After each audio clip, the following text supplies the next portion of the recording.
Hundreds of years ago, the Chinese people of northern and central China decided to head on south.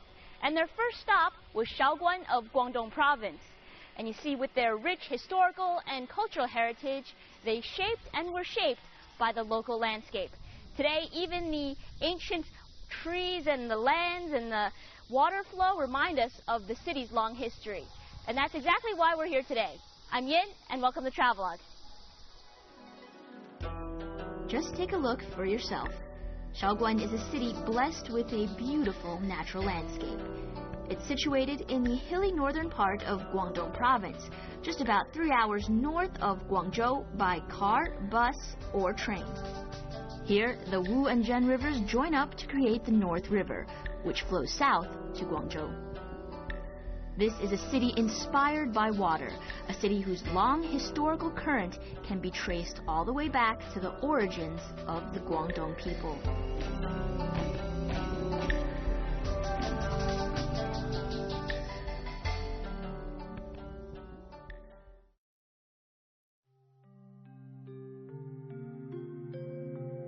In Shaoguan, there's a quiet, picturesque paradise just 18 kilometers from the city proper.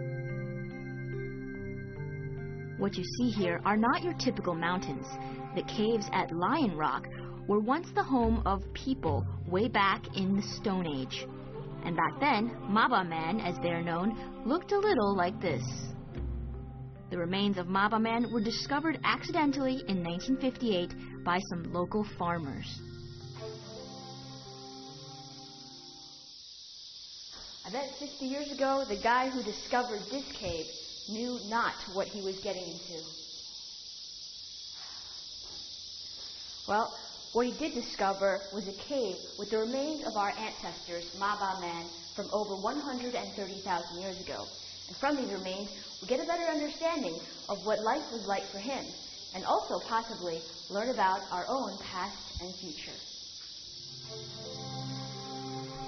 Although you can see a huge difference between these guys and Peking Man from 500,000 years ago, Maba Man still has the overall face shape of an earlier form of man, with his protruding brows and lips and forward-sloping forehead. Pretty fascinating. And even if you're not an anthropology buff, just the environment here is pleasant enough.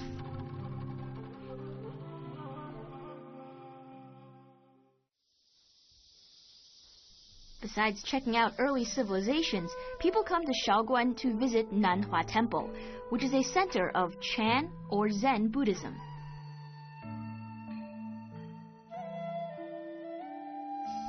Located just 6 kilometers from Maba town, Nanhua Temple draws people in their hordes. It's nestled among ancient trees in a peaceful and soothing environment, and it's not hard to see why its 6th patriarch, Huineng, chose this place to sit in meditation for 36 years to reach enlightenment.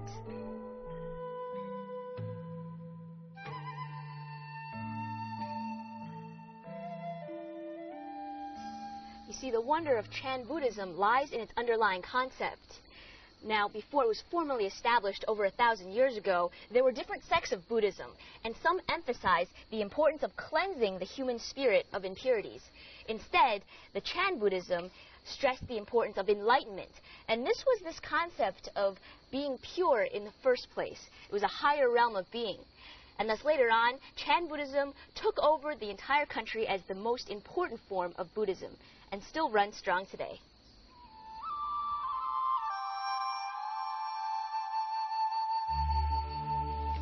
Huineng was a seminal figure in Buddhist history. At the age of 24, After happening to hear someone reciting a sutra, he was absolutely captivated. Thus began his quest for Buddhist knowledge. His tenure at Nanhua Temple at the beginning of the Tang Dynasty marks the beginning of the golden age of Chan. After Huineng passed away, his body was mummified, and the sacred lacquered statue still sits in the 6th Master Hall today, which is open to worshippers. It's been here for over 1,000 years.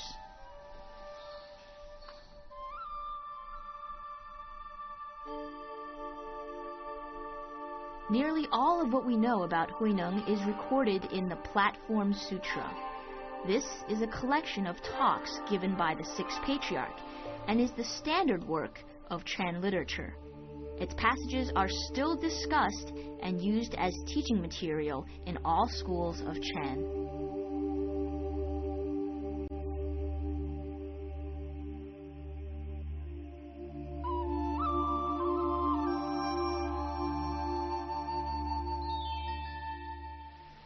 Today, the monks who study Chan Buddhism analyze Huineng's sutra, but the key focus is still on self-enlightenment, which can only be attained by practice. At Nanhua Temple, the monks stay for however long it takes to search for that enlightenment. And although no Buddhist monk myself, one look at these monks and you can sense their devotion to their religion.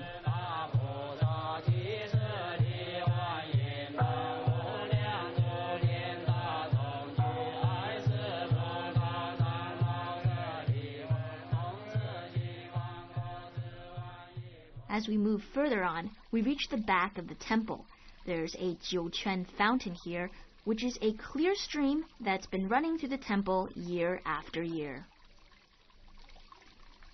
The stream has been on since the 6th Patriarch, and it's believed he washed his robes here.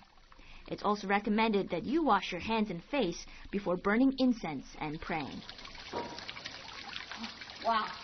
You see, all the guests here have to come to here, the spring water. And the water here has been gently and persistently running for over 1,000 years, going strong, still like the religion here. And there's actually a miracle function. It's believed the water is rejuvenating and also take away all your troubles. So, it's a hot day.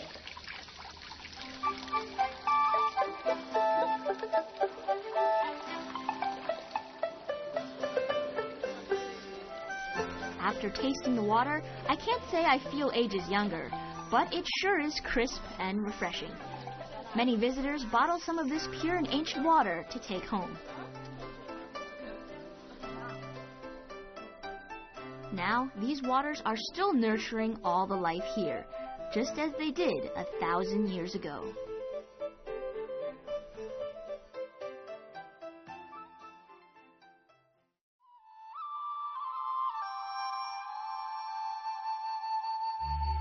Now it's time to put on a good pair of hiking boots, because we're going to track back through the history of the Guangdong people. A 2-hour drive northeast of Shaoguan to the Nanxiong district will bring us to the ancient Meiguan Pass. This pass, since ancient times, has divided North and Central China from the south. It's originally known as the first pass to southern China. For many people in the past, going south meant a new life in the relatively uninhabited southern frontier. You see, people have walked this ancient path for over 1,200 years. And back in the Tang Dynasty, it served as the main route connecting the north with the south. And even today, this gate over here, it separates Guangdong province with Jiangxi province.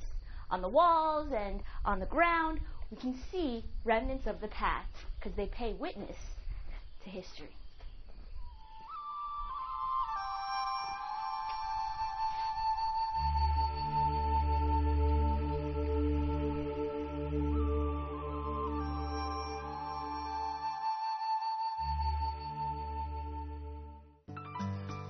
Having made their way south, these early pioneers' first resting place was Zhuji Lane.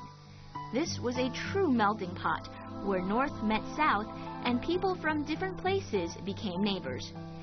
It was from this long and narrow strip of land that people later migrated further southward to the Pearl River Delta. That's why Zhuji Lane is recognized as the birthplace of the Cantonese. Today, the street seems relatively peaceful, but actually, hundreds of years ago, the Chinese people from northern and central China emigrated here to this area before moving on further south. Now, in those days, it was much different. People were busying themselves in the streets, going about their daily affairs. And still today, we can see remnants of the surnames. See, each house has a different surname representing a different family for all the different families that used to live here. Nowadays, we see many different people from southern China and other areas in Guangdong who come here and try to search for the past.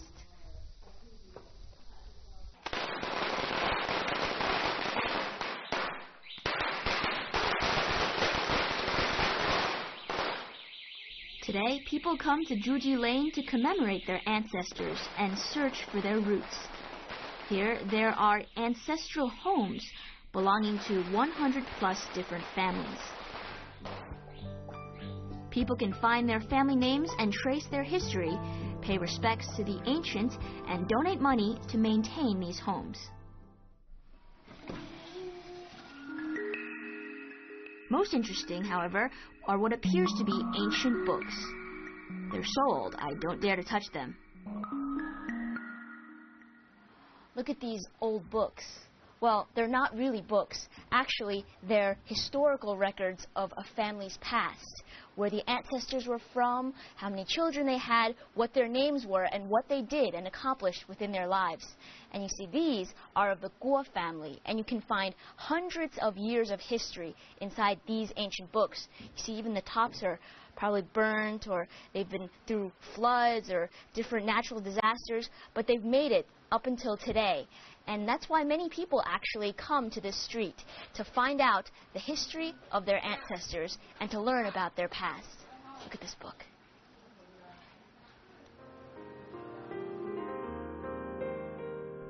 Even if you don't recognize the characters and names of these people, it's an unbelievable feeling just knowing that these are the stories of somebody's ancestors.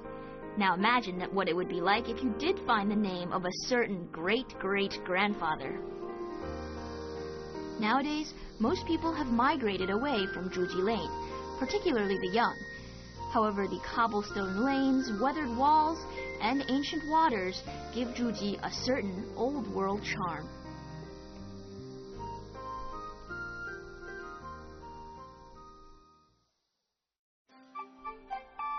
Indeed, Shaoguan is a meeting place for different groups of people. And just 1 hour drive south from Nanxiong, we reach Shixing County. This is a major gathering place of the Hakkas, a subgroup of the Han Chinese people. The Hakkas are not native Guangdongers. They're believed to have migrated here during times of warfare. Theirs is a unique lifestyle centered on the castle-like homes where they live.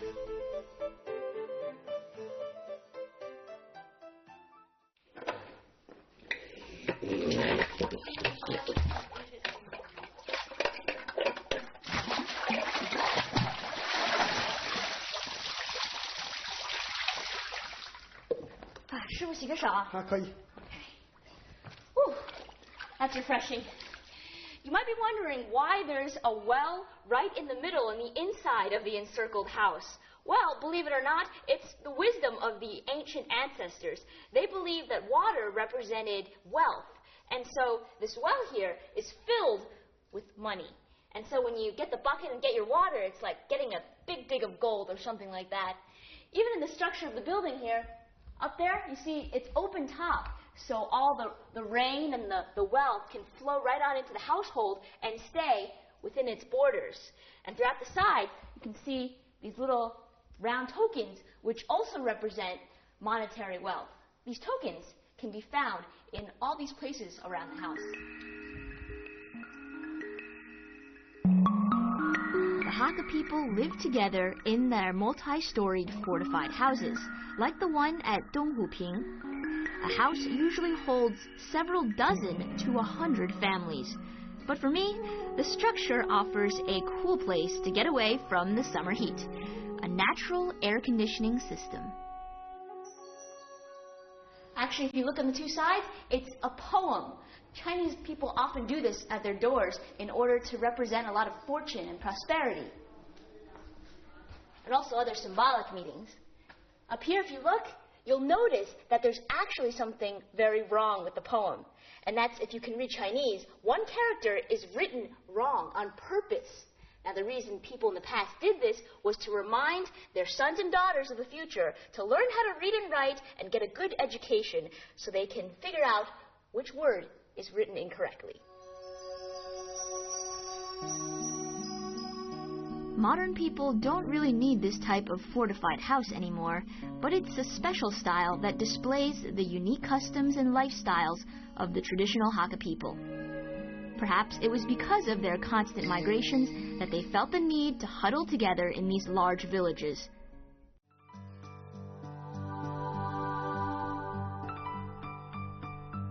The largest of these fortified houses in Guangdong is not this one. The largest is just 30 minutes from Donghuping and has over 770 rooms. Mantang Manor House was built in 1836 for a rich official. It looks like a castle, and just like a real castle, was designed to be defended. The house is divided into 3 sections: left, center, and right. The central part has several layers, each enclosed like a rectangle within the next. It's a design that can contain fire should one break out. A lot of defensive measures are incorporated into the design. The doors are even cast with metal, and when they're closed, the house is cut off from the rest of the world. It's kind of creepy in here, isn't it? It's like almost a dungeon or a castle. And you won't find many people in here. The walls are over 2 meters thick, and the windows are small, just a glimmer of light. Well, the reason there are no villagers inside the main building is because they actually only come here when they're attacked and need defense. The rest of the times, they live outside of the main building, also still in the enclosed building. And that is where we find most of the activity.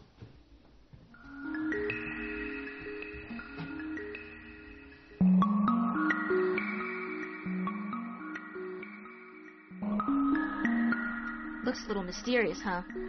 Well, we'll see what life is like on the outside.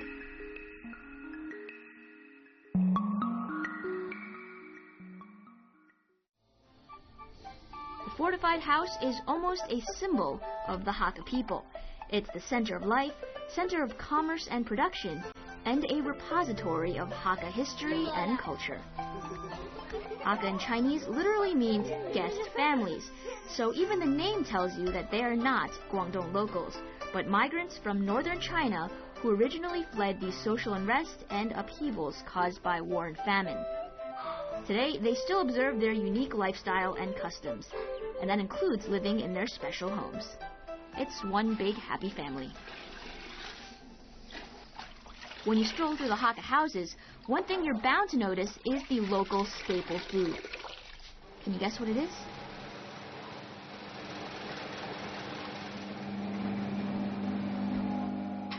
It's called 宰相粉 in Chinese, and it's a type of rice noodle.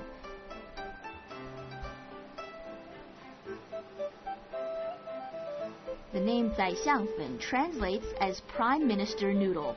The story goes there when a man who served as a sort of prime minister long ago made it to the top ranks to his success in the imperial exams. While in preparing for the exam, he kept up his strength by eating this special midnight snack.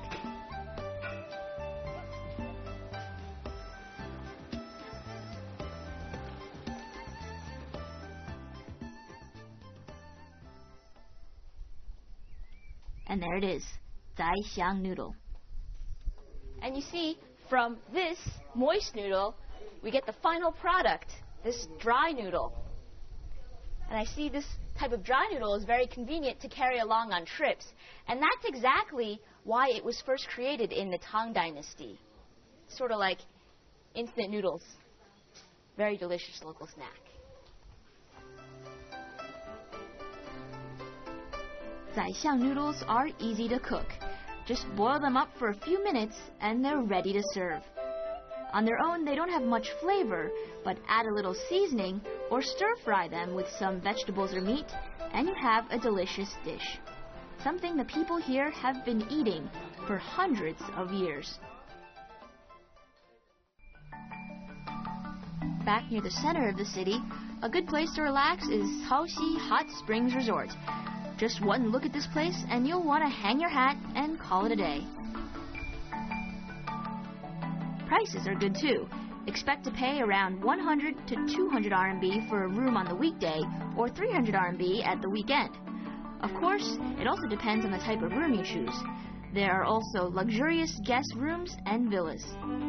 Although business is good, the resort is huge, so you're pretty well guaranteed your private room. 127. My humble abode. Check it out. Woo! Nice and cool in here. Wow. So outside it looks like a garden, but inside, this is what I like to call home. Nice place to relax. See what else they have here. Wow. Incredibly luxurious bathroom over here. Internet. And look over there. It's like palm trees. A little piece of utopia for those who want to take a little time to themselves. Up. And of course, why I came to this room. You have your very own little hot spring. For the people who don't want to be out there with everyone else, you can have your little posh getaway right here. And the water is incredibly hot. But in the middle of summer, I don't know what it would feel like. For all its relaxation purposes, this is what I'm going to try out. So, this is the part where I get in there and you go away. I ordered the private room for a reason.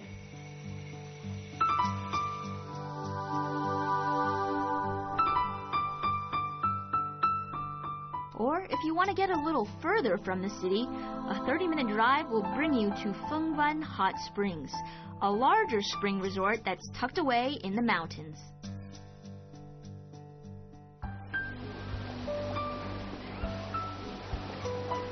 The water here is rich in minerals, which give it medicinal and therapeutic properties. Here you can soak up, hang out with friends, or do water sports, or even find your own unique way to relax. Stay for a day or even a few days on a short vacation. It's an out-of-this-world experience. Well, after all this walking, I found something that was just perfect for my feet. I gotta say, this is the most interesting foot massage I have ever had. These fish, they're biting at my feet, and I'm controlling it right now, but it itches, and it hurts. These guys, you see, they're raised on the skin, the dead skin of people's bodies, and at the same time for me, I get nicer feet. Although they weren't sharks, these little monsters were a lot bigger than I had expected. But it looks like my feet sure got a polishing. People come here for different reasons. A weekend out with friends, a vacation, or even an unusual day to sweep someone off their feet. Wow. Some people go swimming in the ocean, others in their home pools. Well, you gotta come here for a completely unique experience. Surrounded by palm trees, blue skies, and open air, and even look, mountains in the distance. It's surely a vacation you will never forget. I won't.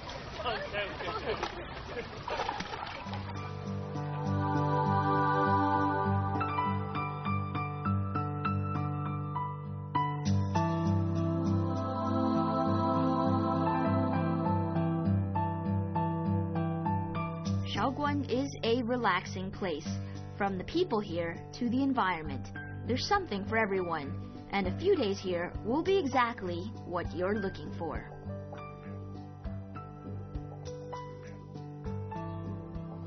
Initially, it's the beauty of the natural landscape of Shaoguan that brings you here. But soon after, you'll be captivated by its rich history and its culture. And perhaps it's this combination that makes it so unique. I'm Yin, and see you next time on Travelogue.